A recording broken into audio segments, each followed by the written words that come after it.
Hi friends, I'm Beth and I'm back with another episode of How I'm Doing It. First of all, I want to say I'm sorry for the vertical orientation on this video. I tried it sideways to get a horizontal presentation, and each time my phone would flip it the wrong way 90 degrees. So now this is my third try, third time's a charm. I don't like vertical presentations, but sometimes my phone is cranky, so we're doing that. This is banana blueberry bread. See the little dark spots? Those are blueberries. This is basically a Bisquick banana bread with a cup of blueberries thrown in it.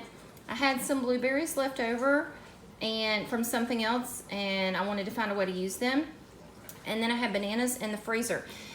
Here's a little life tip. If you didn't know that you can freeze bananas for cooking, you totally can, and I highly recommend it.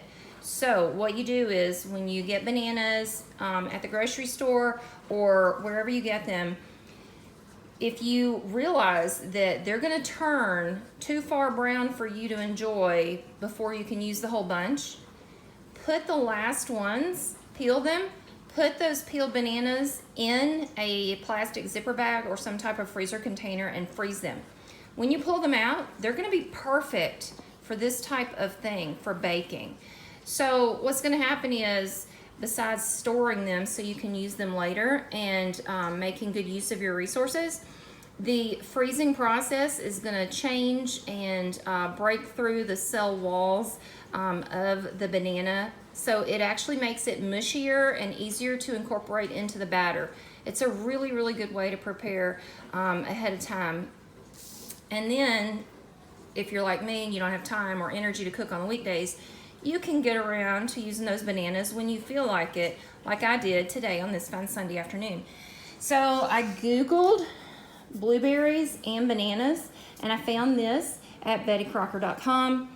Told me how to use my Bisquick and all of these simple ingredients I already had on hand. There's not a lot of ingredients. It's super easy.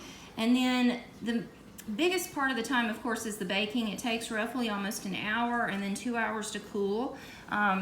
Very dense baking products like this do take a while to cool because the surface area is so small, and they take a long time to cook at the same time because you're trying to get the center of the product to the temperature you need, whether it's heating up and cooking it or cooling down to eat it later.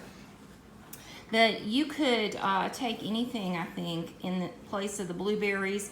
Maybe if you had some strawberries that were going to turn bad soon and you want to catch them before they do, slice those puppies up, throw them into a banana bread, and then you have strawberry banana bread. I think that would be amazing.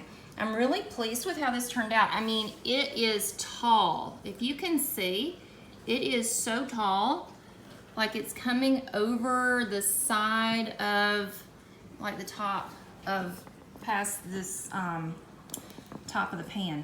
It fills up the pan completely, so it's really, really good. That right there is a oat from right here in the recipe where it says quick cooking oats. I did see that. So this should be a relatively healthy recipe, lots of fresh fruit. Looking forward to it. And let me know, what kinds of things do you guys like to do, tricks and tips in the kitchen? What do you do to make it easier or more enjoyable? Do you tend to cook or bake more at this time of the year with fall and winter coming, even though right now it's feeling like 90 degrees outside?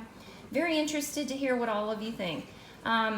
Later on tonight, we'll probably have slices of this for a snack before bed.